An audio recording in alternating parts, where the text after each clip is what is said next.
Hi, I'm Teacher Luke, and welcome to another story here on English Stories Ready. I hope you are enjoying these stories that I'm sharing, and I hope that you see the benefit of listening to English stories. Trust me, it is a great way to build up your English in a natural way. Today's story is an interesting one, and I will be asking you some questions, so write them below somewhere down here in the comments. Also, in the description down here, you can find more information about what we do at English Stories Ready. Okay, let's just jump right into today's story. How to sound intelligent. Hello, Teacher Luke here, and this is my story on how to sound intelligent. Chapter 1. How to build a smarter sounding vocabulary. Have you ever listened to someone speak and thought, wow, they sound so intelligent? Or maybe you've wished that your own words could sound more clear, more powerful, or more professional. Take a moment to think about this. Whose vocabulary do you admire? Write the name of that person, or even just the situation, in the comments. Language is more than grammar and pronunciation. Words are the building blocks of expression. When you have the right words, you can explain your ideas clearly, persuade others, and even sound more confident. But many learners believe that sounding intelligent means using very long or complicated words. That's not true. Sounding intelligent means choosing words that are accurate, clear, and appropriate. It means avoiding empty phrases and instead selecting vocabulary that communicates your idea directly and precisely. Imagine the difference between saying, "This problem is very big," and saying, "This problem is serious." Both are correct, but the second sounds sharper and more thoughtful. The first step in building a smarter sounding vocabulary is simple. Notice words around you. Intelligent speakers are often good listeners and careful readers. They pay attention to how words are used. Here's how you can practice. Active listening. When you watch a movie, podcast, or news program in English, write down one or two words or phrases that sound strong or elegant. Reading with attention. Choose a short article, not too difficult, and highlight expressions that you don't usually use but that feel useful. Personal Word Bank create a notebook or digital file where you collect these words. Write not only the meaning but also one example sentence. For example, if you see the word essential in a text, don't just write the translation. Write something like, "Water is essential for life." This helps you remember the context. Collecting words is not enough. You must practice using them. Imagine learning new vocabulary as planting seeds. If you don't water them, they will not grow. Here are some ways to water your new words. Speak them aloud. Try to include the new word in a short daily sentence. For example, if your new word is efficient, you could say, "This new app is very efficient." Write them in a journal. Use your new words when you write about your day. I had a productive morning because I finished my work early. Use them in conversation. Don't be shy. Even if you use the word a little awkwardly at first, people will usually understand you, and practice will make you more natural. A simple way to sound more intelligent is to replace overused words with smarter alternatives. Let's look at some examples. Instead of very good, say excellent or outstanding. Instead of very bad, say terrible or unacceptable. Instead of very big, say huge, enormous, or massive. Instead of very small, say tiny or minimal. Instead of thing, try object, item, factor, or aspect, depending on the context. These small changes make your speech sharper, but remember, don't replace every simple word all the time. Use smart alternatives when they really fit the situation. Another trick is to learn words in families. For example, if you know the verb decide, you can also learn decision, noun. That was a good decision. Decisive, adjective. She is a decisive leader. Decisively, adverb, he spoke decisively. Learning families of words makes your speech more flexible. You can express the same idea in different ways depending on the sentence. This variety makes you sound more fluent and intelligent. Intelligent speakers often sound smarter because they use connectors, words and phrases that link ideas smoothly. Instead of repeating and, they use expressions like however, on the other hand. For example, as a result. In addition, to conclude. For example, compare these two sentences. I like running. It is good for health. It helps me relax. I like running because it is good for health, and in addition, it helps me relax. The second version flows more smoothly and sounds more intelligent, even though the ideas are the same. A common mistake is trying too hard to sound intelligent by using difficult or rare words. This often makes speech confusing. Imagine someone says, "The gastronomical experience was utterly transcendent." This sentence is grammatically correct, but most listeners will simply think, they mean the food was really good. Sounding intelligent does not mean using strange or unusual vocabulary. It means finding the right balance, words that are clear but also precise. Instead of utterly transcendent, you can simply say, the food was excellent. That is both natural and smart. Let's practice together. I will give you a simple sentence and you try to think of a smarter sounding version. The movie was very good. Could become, the movie was excellent. This is a big problem. Could become, this is a serious issue. I don't like that idea. Could become, I disagree with that idea. Or, I'm not convinced by that idea. See how small changes can make your speech sound more thoughtful? Think of one word or phrase you would like to start using this week. Maybe it is essential, or efficient, or on the other hand. Write it in the comments and then challenge yourself to use it in at least 3 conversations or writings in the next 7 days. Sounding intelligent is not about showing off or using long words to impress people. It is about expressing yourself clearly, thoughtfully, and appropriately.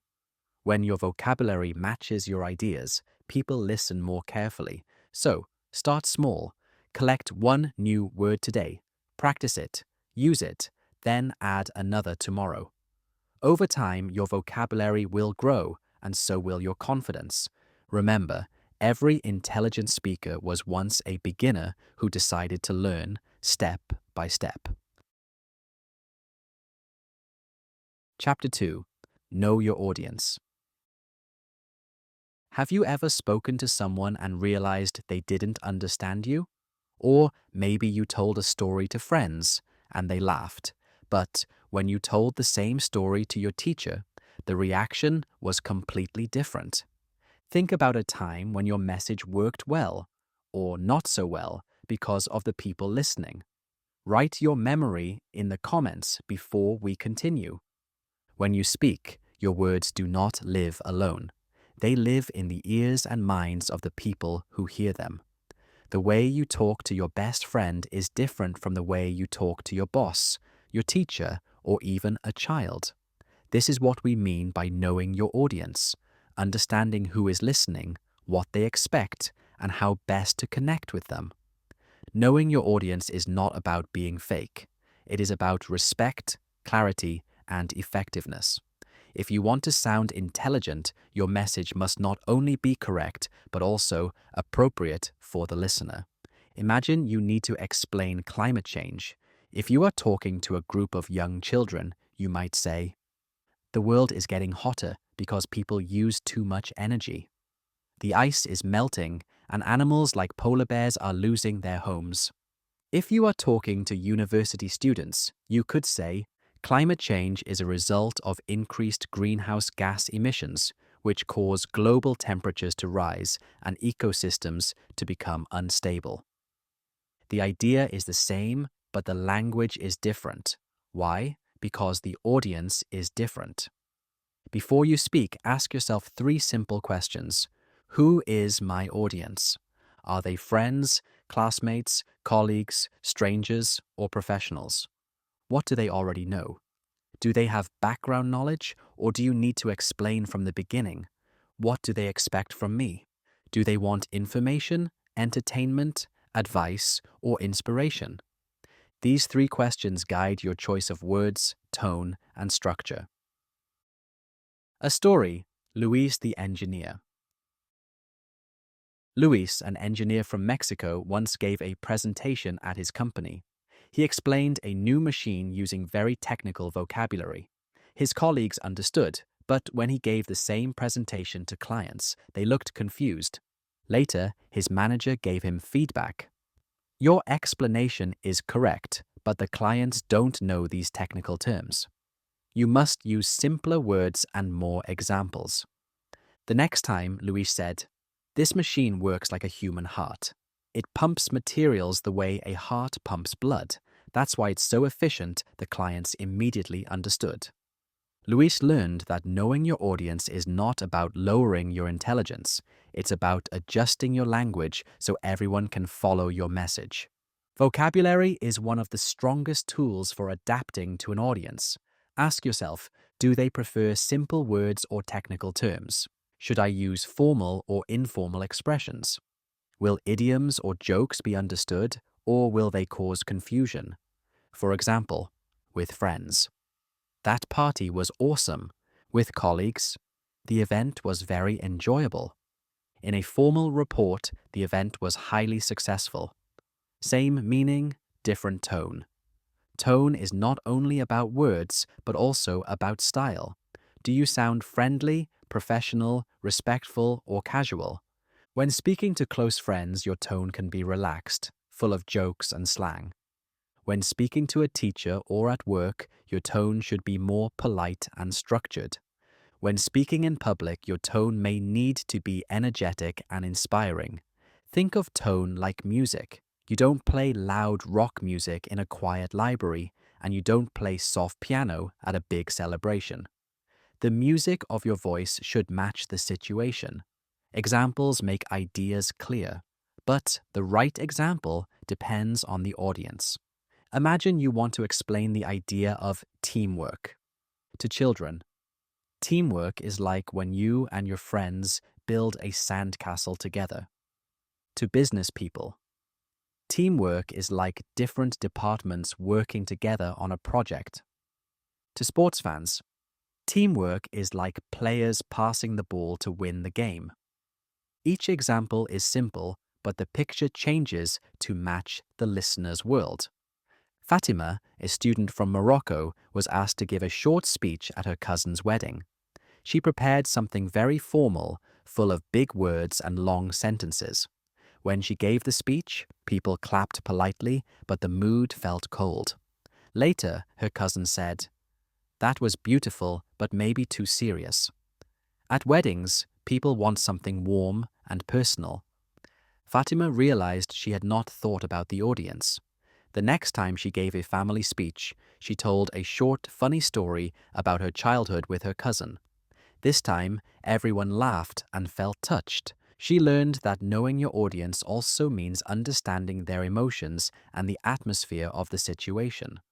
Sometimes your audience is mixed. Maybe you are speaking to people of different ages, backgrounds, or cultures. In this case, flexibility is key. Here are some tips. Use clear and neutral language. Avoid slang or cultural references that not everyone will understand.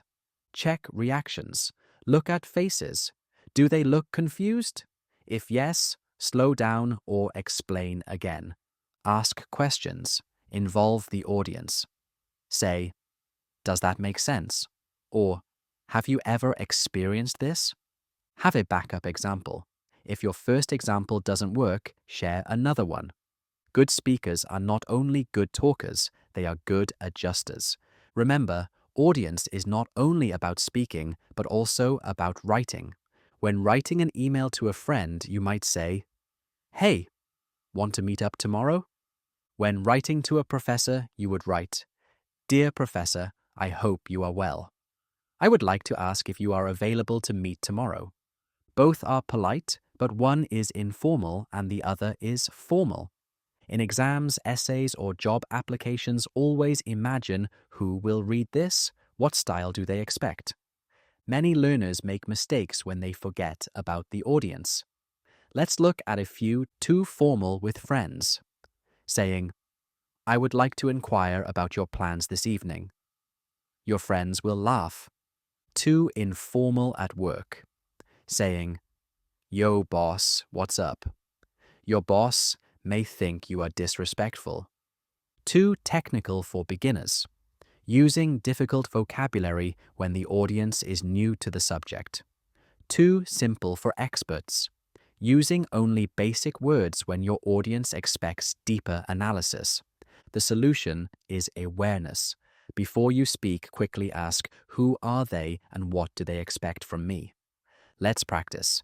Imagine you need to give advice about learning English. To a child, English is like a new game. The more you play, the better you get. To a teenager, English is a skill that opens doors, like making friends online or watching movies without subtitles. To a professional, English is a global tool for communication, career growth, and international collaboration. Now it's your turn. Choose one message, maybe about health, study, or hobbies, and write it in 3 different ways for 3 different audiences. If you'd like, share your versions in the comments. When you know your audience, something magical happens. People feel that you are speaking directly to them. They feel respected, understood, and included. Your words have more power because they connect. This is what intelligent communication is all about. Not only knowing the language, but also knowing the listener. So, let me ask you, who is one audience you will speak or write to this week? How will you adjust your words for them? Write your answer in the comments. You may give ideas to other learners. Remember, the smartest speakers are not the ones who use the biggest words. They are the ones who choose the right words for the right people. Chapter 3. Application and Improvement. Do you remember a time when you learned something new but then forgot it quickly because you didn't use it? Or have you ever practiced a skill, like playing guitar or cooking, and noticed how much better you became after a few weeks of practice? Share your experience in the comments. What skill did you improve simply by using it again and again? Learning new vocabulary, grammar, or communication strategies is only the first step. Real progress comes when you apply what you've learned in real situations. Imagine learning to swim by only reading books about swimming. You may understand the technique, but unless you actually get into the water, you cannot swim. The same is true for language.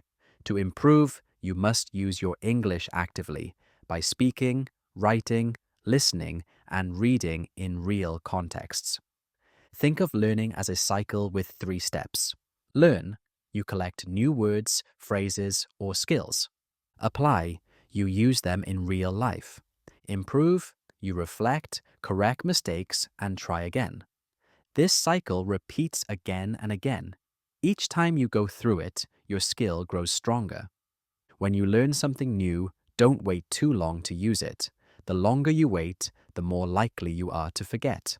For example, if you learn the phrase, "on the other hand," try to use it in your next conversation or piece of writing. If you discover a new word like efficient, include it in a sentence that day. This bus is very efficient. It saves time. The brain remembers better when knowledge is connected to real experiences. Hannah, a student from Korea, used to memorize long lists of English words, but after 1 week, she could not remember most of them. She felt frustrated. Her teacher gave her new advice. Don't just memorize. Use the words immediately. So when Hannah learned the word reliable, she wrote, "My best friend is reliable. She always supports me." When she learned challenge, she told her classmate, "Speaking English is a challenge, but I enjoy it." After practicing in real life, Hannah remembered the words much longer and used them more naturally. To apply what you learn, you need opportunities. But what if you don't live in an English-speaking country? Don't worry, you can still create situations. Here are some ideas. Conversations. Join online language exchanges, or practice with classmates and friends. Writing. Keep a daily journal in English, or write comments on social media in English. Listening, watch movies, YouTube videos, or podcasts, and repeat phrases you like. Reading. Choose short articles, then summarize them in your own words. Even small daily actions create real practice. Consistency is more important than perfection. Improvement comes from feedback. Feedback can be from a teacher, a language partner, or even yourself. Teacher feedback helps you correct mistakes and learn better expressions. Peer feedback from friends or classmates shows you how others understand your words. Self-feedback is powerful too. Record yourself speaking, then listen again. Notice if your words are clear or if your tone matches your message. Feedback is like a mirror. Without it, you may not see what needs to change. Marco, a student from Brazil, gave a class presentation. He thought it went well, but his teacher told him, "Your ideas are clear, but you use very too often. Try using stronger adjectives instead, like excellent, terrible, or huge." At first, Marco felt disappointed, but he practiced the advice in his next presentation. He replaced very good with excellent. The result? His classmates said he sounded more confident and intelligent. This is the power of feedback. It can turn small weaknesses into strengths. After applying what you learn, take a moment to reflect. Ask yourself, what worked well? What felt difficult? What can I try differently next time? Reflection helps you notice progress and prepare for improvement. For example, maybe you tried using the connector however in a conversation, but you forgot halfway. Instead of feeling discouraged, reflect. Next time I will write the word on a sticky note and keep it on my desk while I practice speaking online. Reflection transforms mistakes into stepping stones for success. Improvement is easier to see when you track it. You can. Keep a journal of new words and phrases you've successfully used. Record yourself speaking once a week and listen after a month. You'll hear the difference. Write short goals, like, "This week I will use 3 new words in conversation." Tracking progress keeps you motivated. Without it, you may not realize how far you've come. The habit of applying and improving is not only for English, it works for any skill. Think of cooking, sports, or music. A beginner cook improves by actually cooking meals, not just watching recipe videos. A football player improves by playing matches, not only by reading strategy books. A musician improves by practicing songs, not just by learning theory. In the same way, an English learner improves by using the language, not only by studying rules. Many learners struggle to apply and improve because of obstacles. Let's look at some common ones. Fear of mistakes. Some learners feel shy. Solution: remember, mistakes are not failures. They are signs of progress. Every mistake shows you are learning. Lack of opportunity. Some learners don't have English speakers around them. Solution: create opportunities online or practice by talking to yourself or writing regularly. Lack of time. Some learners are busy.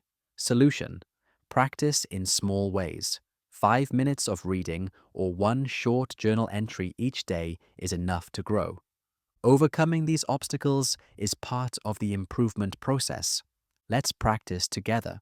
Choose 1 new word you have learned recently. Now, write a sentence with it. Say the sentence aloud 3 times. Use it in conversation today or in your journal. For example, if your new word is efficient, you can say, "This new phone is efficient. It saves battery." Try this today. Real learning happens in action. Application and improvement is not a one-time task. It is a lifelong habit. Even native speakers continue to expand their vocabulary and refine their speaking skills. The goal is not perfection, but progress. When you look back after 6 months or 1 year, you will see how much you have improved, not because you only studied, but because you applied and reflected. What is one small way you can apply your English learning today? Maybe writing a comment online, speaking to a classmate, or practicing a phrase aloud. Share your answer in the comments. It may inspire others. Application and improvement are the engines of growth. Without application, knowledge stays trapped in your head. Without improvement, mistakes repeat themselves. But with both, you move forward, step by step, word by word, sentence by sentence. So today, don't just study English, use it, reflect on it, improve it. That is how you become not only a learner of English, but also a confident and intelligent communicator. Thanks for listening to my story on how to sound more intelligent.